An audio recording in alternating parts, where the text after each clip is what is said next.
अस्सलाम वालेकुम स्टूडेंट्स। आज जो हमारा चैप्टर है हम चैप्टर नंबर 3 स्टार्ट करना है। उसका नाम है बायोडाइवर्सिटी। बायोडाइवर्सिटी क्या होता है हमारे पास? सबसे पहले हम इसका ओवरव्यू ले लेते हैं कि इस चैप्टर में हमने क्या क्या डिस्कस करना है, क्या क्या पढ़ना है।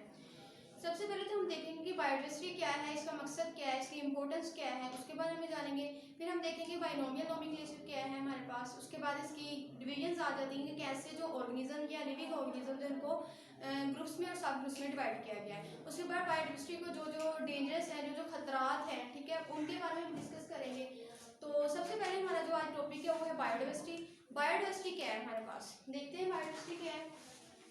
You know bio mean life, ना बायो जो है वो एक ग्रीक वर्ड है बायोस, जिसका मतलब होता है लाइफ ऑर्गेनिजम्स। बायो का मतलब लाइफ और लिविंग ऑर्गेनिजम्स हो गया। उसके बाद हमारे पास है डाइवर्सिटी। डाइवर्सिटी का मतलब होता है वेराइटीज। वेराइटीज मतलब इकसाम के। बायोडाइवर्सिटी, बायो का मतलब लाइफ और डाइवर्सिटी का मतलब वेराइटीज, मतलब जिंदगी की वेराइटीज। जिंदगी के जो लिविंग ऑर्गेनिज्म हमारी जमीन पर मौजूद हैं उनमें कौन कौन सी कैसे वो एक दूसरे से डिफरेंट है, ठीक है, उसको हम बायोडाइवर्सिटी बोलते हैं। अब वेराइटीज दो किस्म की होती हैं, एक होती है विद इन स्पीशीज और दूसरी होती है अमंग।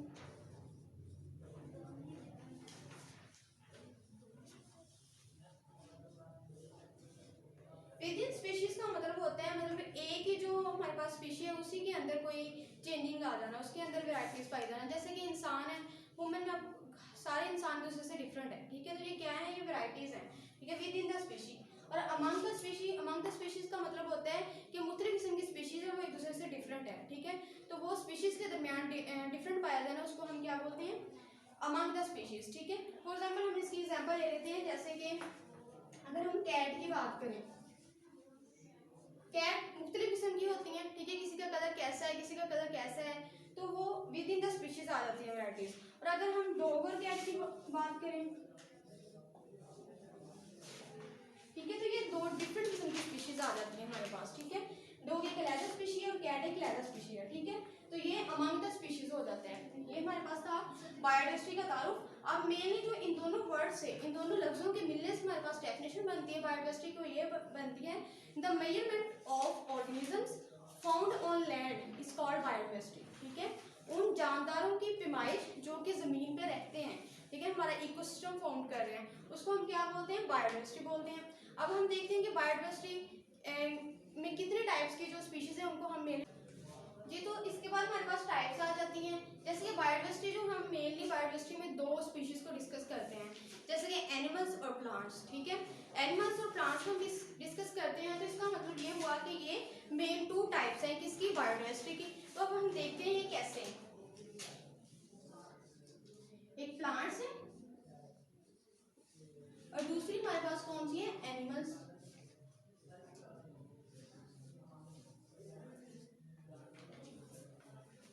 प्लांट्स को साइंटिफिकली हम बोल देते हैं फ्लोरा, ठीक है, प्लांट्स होते हैं तो हम फ्लोरा बोलते हैं, और जो एनिमल्स होते हैं उनको हम फौना बोलते हैं। ये बहुत इंपॉर्टेंट शॉर्ट क्वेश्चन के तौर पर आ जाता है पेपर में कि what is flora and fauna, ठीक है, right differentiate between flora and fauna. Flora को आप याद रख सकते हैं फ्लावर से, फ्लावर्स किसको लगते हैं, प्लांट्स को लगते हैं, ठीक है, तो इसी का मेन रीजन है कि प्लांट को फ्लोरा बोलते हैं और एनिमल्स को फौना बोलते हैं, ठीक है। तो ये इसकी मेन टाइप्स है बायोडाइवर्सिटी की, दो हमारे पास, एक फौना एक flora. Flora, the biodiversity of plants is called flora, the biodiversity of animals is called fauna, ठीक है, तो ये इसके टाइप्स ही। अब हम देखते हैं कि ये जो प्लांट्स और एनिमल्स होते हैं, दो बायोडाइवर्सिटी हैं, दो स्पीशीज हैं, ठीक है, एक बायोडाइवर्सिटी बना रही, तो इसका मतलब ये हुआ कि इस पे फैक्टर्स कौन कौन से असरअंदाज होते हैं, मतलब इनकी किस माहौल में ये रह रहे हैं, वहाँ की आबोहवा, वहाँ की मिट्टी, हर चीज़ जो है इस पे डिपेंडेंट है, इस पे असरअंदाज होती है, ठीक है, तो स्पीशीज पे। तो अब हम वो देखते हैं कि कौन कौन से ऐसे फैक्टर्स जो इन पे डिपेंडेंट है, इन पे इम्पेक्ट करते हैं। ये जो इन स्पीशीज पे कौन कौन से जो फैक्टर्स हैं वो डिपेंड करते हैं। फर्स्टली हमारे पास आ जाते हैं सॉइल,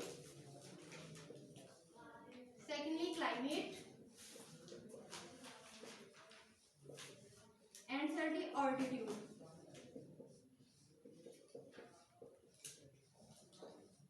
सबसे पहले वहाँ की मिट्टी जो है वो डिपेंडेंट करती है, ठीक है, किसी भी लिविंग ऑर्गेनिज्म प्लांट्स या एनिमल जो हैं वो मौजूद हैं।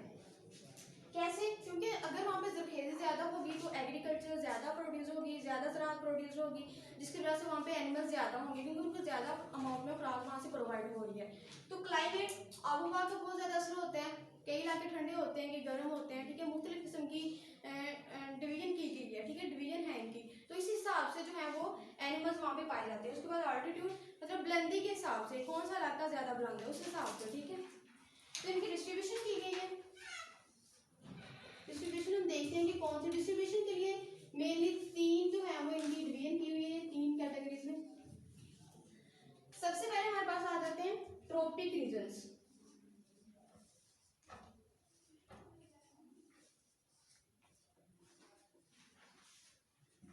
इनमें जो स्पीशीज होती है वो बहुत ज्यादा होती है, ठीक है। Having large amount of species, large species found होती है। और उसके बाद हमारे पास आ जाती है वो टेम्परेट रीजन आ जाता है।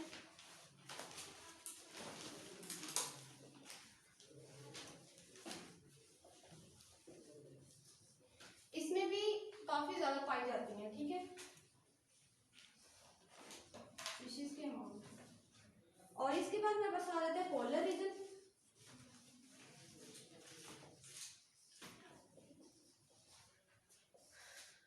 यहाँ पे फ्यू पाई जाती हैं, कुछ अमाउंट में, थोड़ी सी स्पीशीज। ट्रॉपिक रीजन गर्म इलाकों को बोलते हैं, जब यहाँ पे स्पीशीज की अमाउंट सबसे ज्यादा होती है। उसके बाद टेम्परेट रीजन, टेम्परेट रीजन बोलते हैं जहाँ पे जो माहौल है वो तकरीबन मौतदल रहता है, मतलब एक खास अमाउंट में रहता है, ठीक है। तो वहाँ पे भी स्पीशीज पाई जाती हैं, लेकिन सबसे ज्यादा कहाँ पाई जाती है? ट्रॉपिक रीजन में। जो पोलर रीजन होते हैं, जो ठंडे इलाके होते हैं, वहाँ पे स्पीशीज बहुत कम अमाउंट में पाई जाती है। तो इसकी अब हम हिस्ट्री देखते हैं कि कितने साल पहले जो है वो जमीन पे जो लाइफ थी वो उसकी एग्जिस्टेंस हुई है। मेनली कहा जाता है कि आपकी बुक में जो मेनली बताया हुआ है वो है 4 बिलियन ईयर्स एगो की बात है, ठीक है। 4 बिलियन साल पहले की बात है जब यहाँ पे एवोल्यूशन हुई है।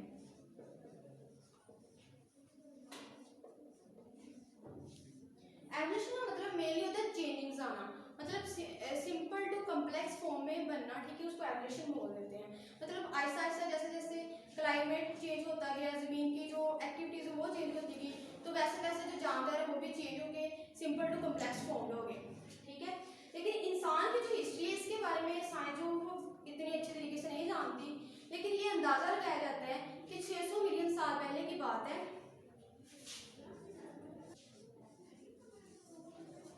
जमीन पे जो सारी जिंदगी थी वो कौन थे? बैक्टीरिया थे। 600 मिलियन साल पहले जमीन पर सिर्फ बैक्टीरिया पाए जाते थे। बैक्टीरिया के बाद में डिवीजन हुई हैं, डिवीजन के बाद आहिस्ता आहिस्ता जो है कम्प्लेक्सिटी की जरूरत पड़ना शुरू हुआ है। बैक्टीरिया क्या है? बैक्टीरिया एक छोटा सा ऑर्गेनिज्म होता है, ठीक है, माइक्रो ऑर्गेनिज्म इसको बोलते हैं। इसको हम यूनिसेलुलर भी कह सकते हैं क्योंकि ये एक सेल पे मुश्तमिल होता है, और इसको हम प्रोकैरियोटिक ऑर्गेनिज्म, ठीक है। प्रोकैरियोट वो थिंग होती है जिसमें जो न्यूक्लियस होता है उसका वो वेल डिफाइंड नहीं होता, ठीक है। और इसके अलावा जो इसमें ऑर्गेनेल्स पाई जाती हैं वो भी मेम्ब्रेन बाउंडेड नहीं होती। तो ये इसकी एवोल्यूशन थी। इंसान की हिस्ट्री के बारे में तो अभी तक कोई इतनी बात नहीं आई है कि इंसान की हिस्ट्री कब से स्टार्ट हुई है, ठीक है। लेकिन ये एक अंदाजा है कि 600 मिलियन साल पहले की बात है। यहाँ पे क्या था? यहाँ पे यूनिसेलुलर थे, कौन से? बैक्टीरिया, ठीक है। तो ये हमारे पास था सारा बायोकेमिस्ट्री का तारुफ। अब हम देखते हैं बायोकेमिस्ट्री की इंपॉर्टेंस। जी तो स्टूडेंट नेक्स्ट हमारे पास है इंपॉर्टेंस ऑफ बायोकेमिस्ट्री। हमने पीछे देखा बायोकेमिस्ट्री क्या होती है हमारे पास, ठीक है, वैरायटीज ऑफ स्पीशीज होती हैं। तो उसकी अब हम देखते हैं कि उसकी इंपॉर्टेंस क्या है, क्या ये हमारे लिए जरूरी है, ठीक है, क्या ये इकोसिस्टम के लिए जरूरी है, ठीक है। उसके बारे में हम जानते हैं कि इसकी अहमियत क्या है, ये किस तरह जरूरी है। सबसे पहले इसके मैंने पॉइंट्स बना दिए, ठीक है, जो कि आपकी बुक में दिए गए हैं उस हिसाब से। सबसे पहले फूड सोर्स, मतलब जो बायोडाइवर्सिटी है वो किसके लिए? हमारे लिए खुराक का जरिया है। कैसे खुराक का जरिया है? अब देखें, हम डायरेक्टली बिलवास्ता या बिला वास्ता जो है वो प्लांट्स पर डिपेंड कर रहे हैं अपनी फूड के सोर्स के लिए, ठीक है। किसके लिए? Directly and indirectly we dependent on plants, ठीक है। हम पौधों पर डिपेंड कर रहे हैं। फॉर खाते हैं, ठीक है। तो एनिमल्स किसको खा रहे हैं, वो भी प्लांट्स को खा रहे हैं। अगर हम डायरेक्टली जो वेजिटेबल्स का यूज़ करते हैं, ठीक है, वो किससे आ रही है, प्लांट से आ रही है। तो ये हमारे लिए क्या है, फूड का सोर्स है। सबसे पहले तो बायोडाइवर्सिटी। उसके बाद ड्रग्स आ जाती है। ड्रग्स क्योंकि बायोडाइवर्सिटी में ऑल टू ऑल ऑर्गेनिज्म शामिल है, ठीक है, लिविंग ऑर्गेनिजम्स। तो ड्रग्स में कैसे यूज होगी, बहुत सी ऐसी अद्वियात हैं जो कि जिंदा जानदारों से बनाई जाती हैं, प्लांट से बनाई जाती हैं, ठीक है। तो जो कि लिविंग ऑर्गेनिज्म से, बैक्टीरिया वगैरह से हासिल की जाती है, ठीक है। तो इसका मतलब ये हुआ कि जो ड्रग्स है ये भी बायोडाइवर्सिटी से हमारे पास आती है, ठीक है, बायोडाइवर्सिटी पे डिपेंडेंट है। नेक्स्ट जो थर्ड पॉइंट है, ये it is most important point, make and maintain ecosystem.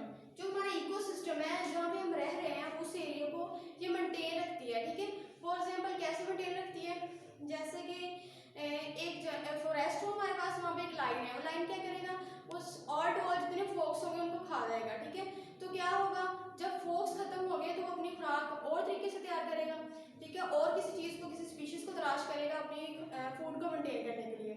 अगर उसे नहीं मिलती तो वो जो लाइन की अमाउंट थी फॉरेस्ट में, वो भी कम होना शुरू हो जाएगी, क्योंकि उसे फूड प्रोवाइड नहीं हो रही, ठीक है। तो ये ऑल टू ऑल जो है, ये इकोसिस्टम, ये एवरीथिंग जो दूसरी चीज पे डिपेंडेंट है, ठीक है। इस तरह ये मेंटेन कर रहा है। जैसे कि प्लांट्स, हम क्या करते हैं, हम कार्बन डाइऑक्साइड को रिलीज कर रहे हैं, वो कार्बन डाइऑक्साइड कौन लेता है, गैसेस के मोड में अगर हम देख लें, ठीक है, ये कार्बन डाइऑक्साइड हम रिलीज कर रहे हैं, ठीक है, एनिमल्स जो हैं, और इसको एक्सेप्ट कौन कर रहा है, प्लांट्स कर रहे हैं।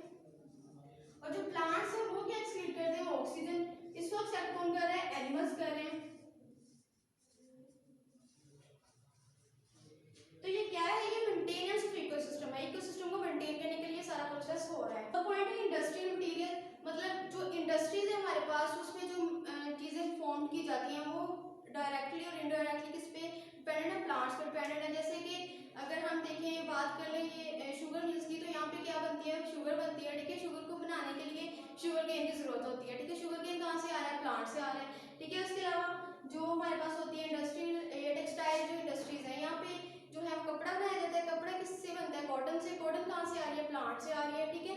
तो ये डायरेक्टली और इनडायरेक्टली किस पर डिपेंडेंट है, प्लांट्स पर डिपेंडेंट है, ठीक है। इस तरह जो बायोडाइवर्सिटी है वो इंडस्ट्रियल मटेरियल के लिए भी एसेंशियल है। नेक्स्ट है रिसाइकलिंग। फॉर एग्जाम्पल रिसाइकलिंग वो प्रोसेस है जिसमें एक चीज खत्म होती है, दूसरी फॉर्म हो जाती है, और दूसरी फॉर्म होती है तो वो पहले वाली जो है वो खत्म हो जाती है, ठीक है। जैसे कि ये इंसान है, इंसान क्या करते हैं, प्लांट्स को खाते हैं। प्लांट्स की बॉडी के अंदर जितने न्यूट्रिएंट्स है वो कहाँ गए, इंसान के अंदर आ गए, ठीक है, या एनिमल्स के अंदर आ गए। लेकिन जब जो एनिमल्स होते हैं इनकी डेथ होती है, ये डेड होते हैं, तो ये कहाँ पे जाते हैं, मिट्टी में जाते हैं, ठीक है। मिट्टी में जाके इनके न्यूट्रिएंट्स वहाँ पे मिट्टी में मिल जाते हैं, वहाँ से न्यू प्लांट्स उगते हैं, ठीक है, वो न्यूट्रिएंट्स वहाँ से लेते हैं। इसी तरह ये एक साइकिल बना देते हैं, ठीक है।